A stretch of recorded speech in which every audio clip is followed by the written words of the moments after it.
What's up, everybody? My name is Parasite. Welcome back to the Data Analyst with Leicester on FM22.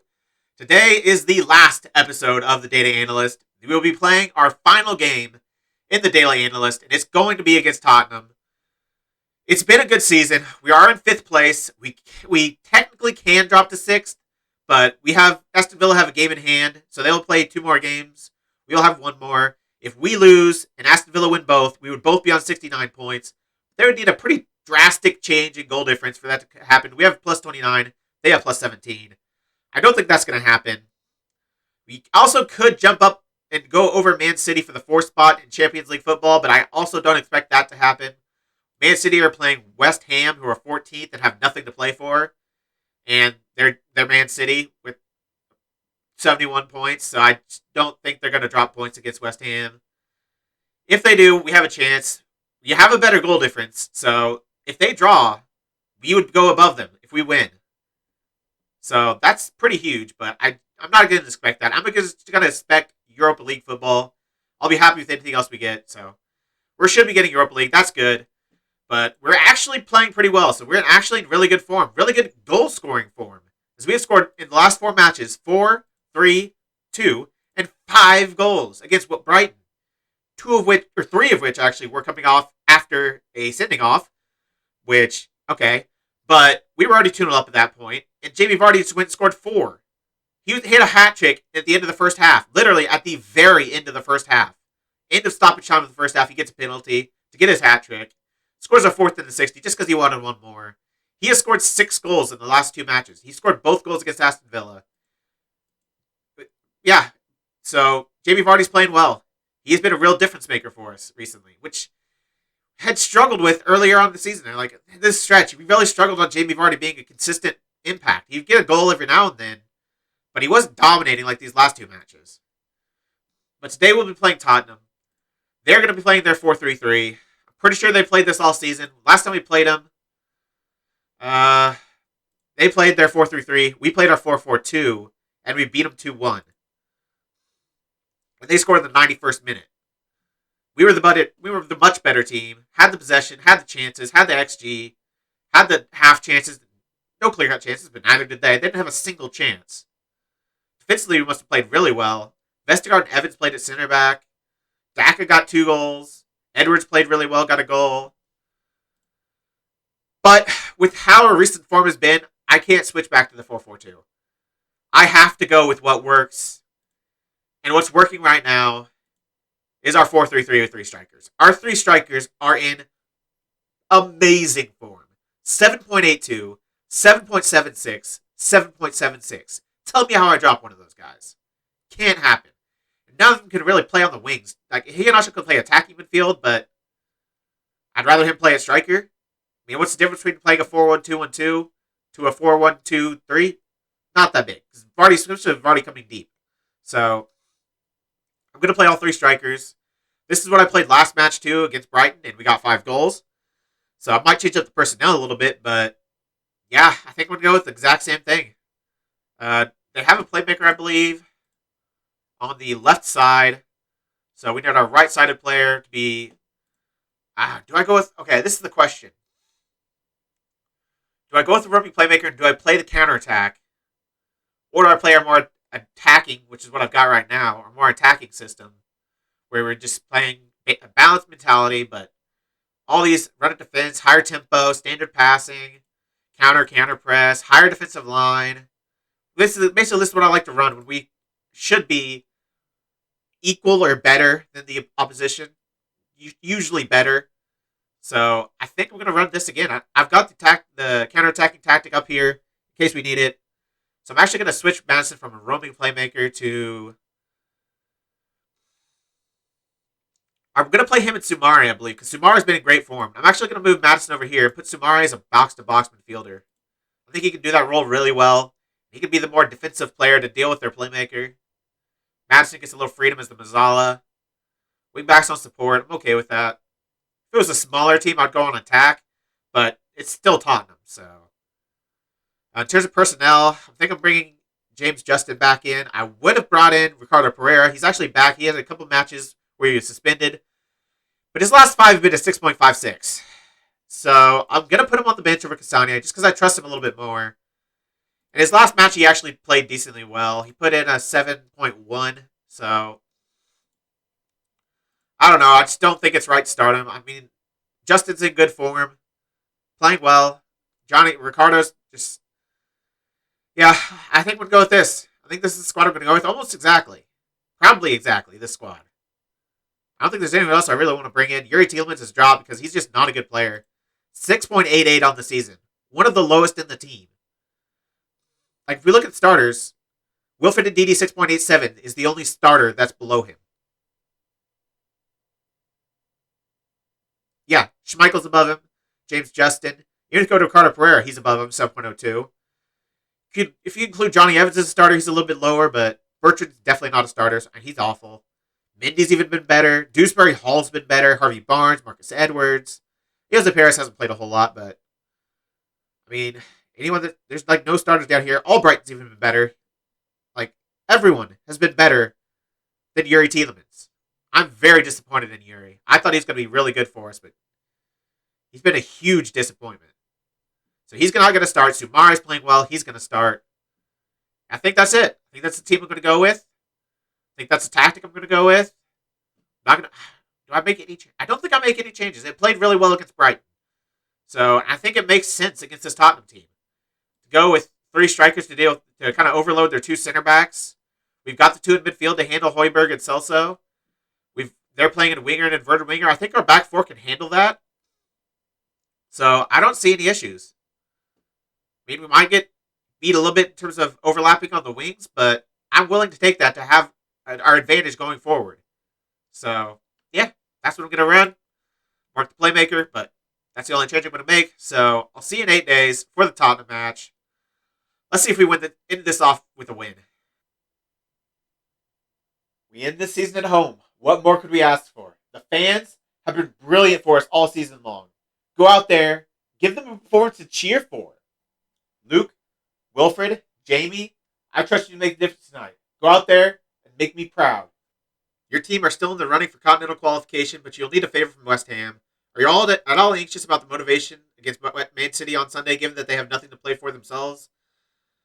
I can only concern myself with our match. I can't control what happens elsewhere, so I'm not going to waste any time thinking about it. What's the secret behind your good home record? You can talk about tactics or systems or whatever you want, but it really just comes down to how hard you prepared to work for your rewards. First goal is crucial, right? I mean, we like to play with positivity and make sure we're giving ourselves the best chance of a win. Last game of the Data Analyst. Players take the field. We are in our blue kit. Tottenham are in their white kit.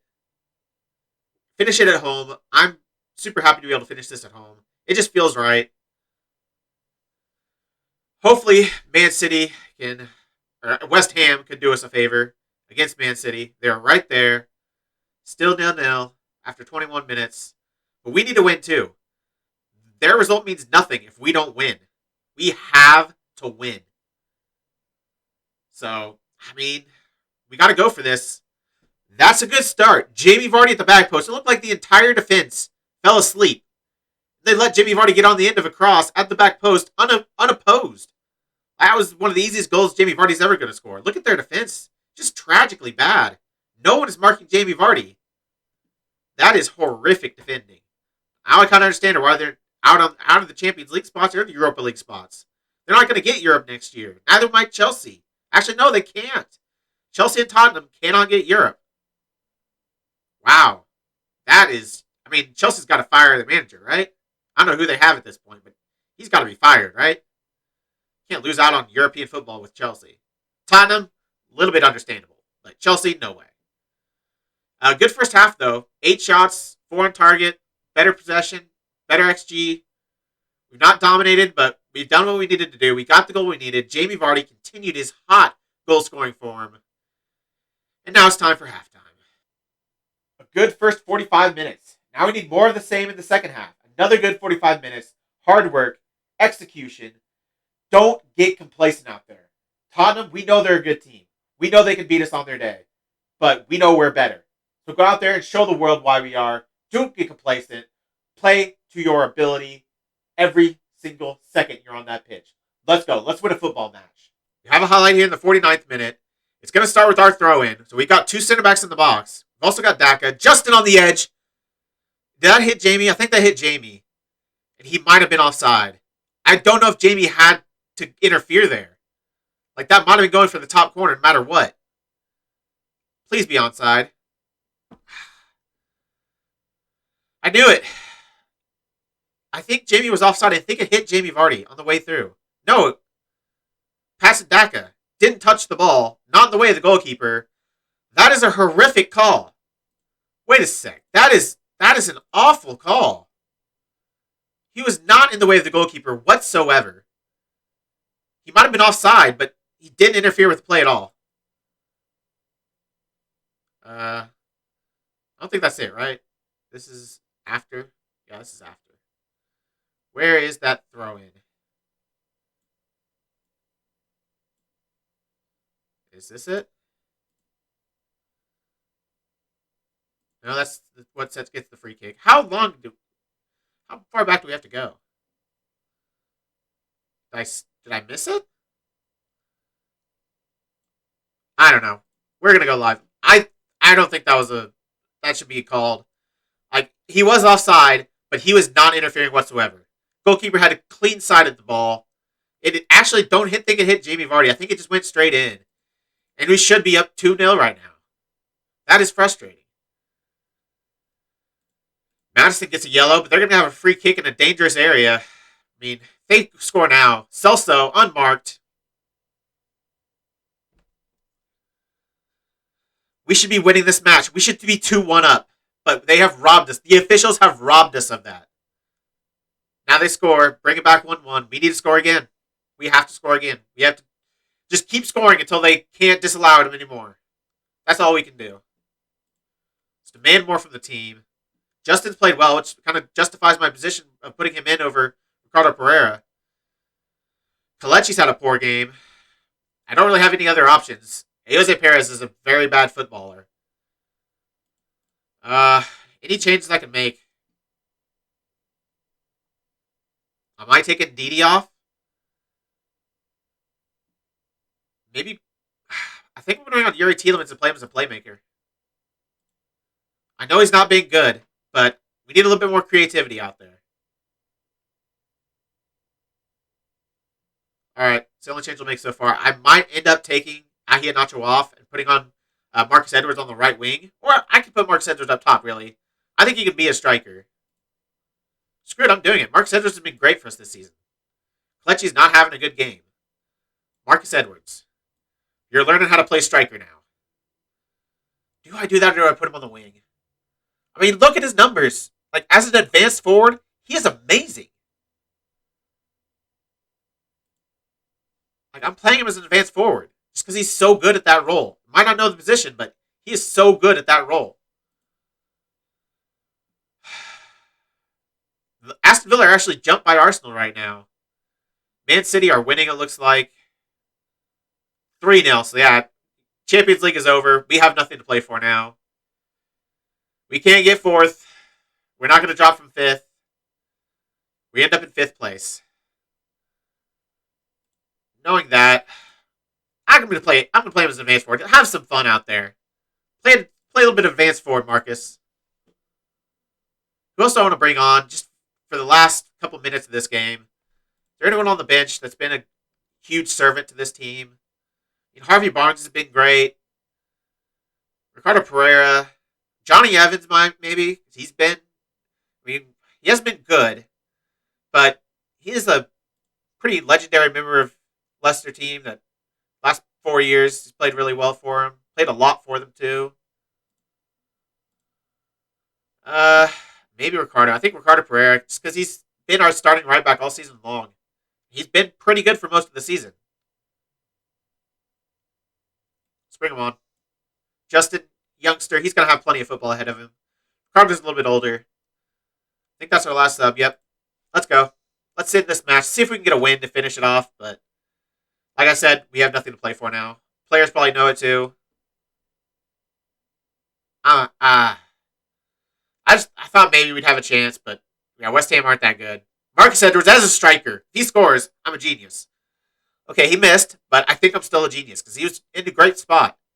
Made a good run. He knows how to play striker. He just doesn't know it yet. Really, we deserve to win this match. We are dominating on the by the numbers. More XG, more shots on target. I don't know what possession was like. More possession. Marcus Edwards. Good thing about him playing out here is he can also whip in a ball because he's a winger. Oh, Thomas is injured. And now we don't have a left back. So Brian is through. Soyuncu's going to have to play left back for a little bit. Emerson. Again, I'd really like a left back in this situation. Ricardo heads it away. Is he alive? Is Luke Thomas okay? Oh my gosh, Michael, what a save! Is Luke Thomas alive? That's what I need to know. I don't know. I don't think he's on the pitch yet. Yeah, there's no one on this near post. We still don't have a left back. Is he like out? He's like dead there, but what do I do? I don't know what to do. We don't have a left back. I think he's going to be okay. Doesn't show an injury thing on him, so if they don't score here, we could get him back, and we could. I think, is that him? That's Marcus Edwards. I don't know. Just don't let them score. That would suck. 1-1 against Tottenham at the end of the season with nothing to play for. I don't mind. We were the better team. We deserved to win. We just didn't. We had a goal stolen from us by the referees. I think that's a decent way to end the series. With a 0-0, with a 1-1 draw. Of course. 14 shots, 5 on target. Marty Daka got good ratings, but I don't know. When you get 14 shots and only put 5 of them on target, I'd expect at least a couple more. And when I expect that XG, I expect probably another goal or two. A little disappointing, but almost everyone played well. Soyuncu, Fofana was alright. Thomas wasn't great. Madison, Sumari, I think they justified their position in the team. Madison might be the player of the series. James Madison has been fantastic all series long. He never had bad stretches like Jamie Vardy did. He's one of the only ones that was that consistent. Like Fofana's been great. Soyuncu's been pretty good. But Madison's probably been the key player. All right. Now the team talk. Our last team talk as manager of Leicester in the Data Analyst. Well, lads, we didn't get the result we wanted, but you should be happy. If we create chances like that every match, we'll be doing just fine. But that's it. That's how the season ends. 1-1 draw. But I'm proud of you for this season. 5th place is nothing to scoff at. You all gave your all every single match, every single training session. I could tell you were giving it your all. And I can't ask for any more from you. You should be proud of yourselves because I'm proud of you. Now, we have to work even harder. If we want to get 4th place, if we want to get 3rd place, if we want to win this league, you have to work harder each and every day, get better every day, and I know you can do that. Congratulations, boys. What a season. How did you rate this clash as a final match? I mean, we played well. It pleased me that the team kept their concentration up. It wasn't a bad performance. It wasn't a horrible way to end the series. What our result today wouldn't have mattered anyways. Obviously, that's not how I like to view it. I want to do as good as I can each and every match, no matter what everyone around us does. But in the end, we played as well as we could. We gave effort. Like, the players played well. There were a lot of good average ratings today, so I can't be too mad. If they keep playing like that, they will win games. Got a little unlucky today. Bielsa is the Tottenham manager, by the way, so I don't know about that. I mean, I feel like Harry Kane under Bielsa would, like, absolutely eat, but it just seems weird for Tottenham. I don't know. But that's it. That's the end of the season. That's the end of the series. We go down with a draw in 5th place in the Premier League. We get knocked out in the quarterfinal by Red Bull Salzburg. Very disappointing, but a horrific first leg. Knocked out in the quarterfinal of the FA Cup by Swansea. A championship side. That stretch we were on was just... If we played Salzburg in any other stretch of the season, we smash them. If we play Swansea in any other stretch of the season, we smash them. But it just happened, all these games came in a time where we were just on a form, and we get knocked out. Knocked out in the 4th round by Watford in the Carabao Cup. That was a little bit earlier in the season, but runners up the Community Shield. I think it's a good season. I think we did all right. 5th place for Leicester is not bad. Best of the rest is what the board wanted for, like, next year. So they are very happy with best of the rest. We get the Europa League. Aston Villa fall down to 7th to get the Europa Conference League. That sucks if you're Aston Villa, because they were in 6th for a long time. They were even ahead of that for a long time. They were ahead of us for a while. They really fell off there at the end, but a good season. Just 4 points behind the Champions League spots. You can't be mad at that. That's a good season for Leicester. So, to wrap it all up, what do I think of how we did in terms of analytics, how we set up the team, how we should use this going forward? Obviously, we went a little above and beyond with what we did for most of the season. Changing a completely new tactic with a completely new shape, a completely new tactic. Wow, completely new instructions for every match. That's not how you should be playing it. You should find what works for your team. Like, this is working for us. Get this. Little tweaks. If you need to go attacking midfielder, central midfielder, just little tweaks like that. If you need to play one of the defensive midfielder to one side or the other, if it'll let me move him there, just little tweaks like that, I think is what you should do. Like, completely changing up your system. The familiarity is so, like, familiarity is just not there. Like, that's with the system we've played for like a month in a row, and they're just getting familiar with it. So imagine what it was like before when they had to do tactic every single game. But I don't know. I think they can definitely use analytics to do better than just plug and play. I think you should definitely use it. I think you should absolutely use the data hub. I'm so happy with the data hub. I think it provides so much information, so much quality, and I also think it's more useful if you stick to a certain tactic, because you can really see where that tactic struggles, where it succeeds. Like the way I did it, if you look at the team performances, like, I don't know which tactic got us there. Like, we get pretty aggressive, high quality shooting, but is that because of our 4-3-3s? Is that because of our 4-4-2s? Is like, I don't know which tactic to go with because I don't know which one worked. I know each match which one worked, but I don't know if they worked consistently because one match can kind of be an outlier. But I think that's it. I think that's everything I wanted to say. I think that's everything I wanted to do. Finished 5th. Decent job. But that is the end of the Data Analyst. If you made it this far, if you watched this whole series and enjoyed it, why don't you like the video, subscribe, and click the bell? The links to all my socials and my Twitch are in the description. I really appreciate all your support. Thank you all for joining me, and I'll see you next time.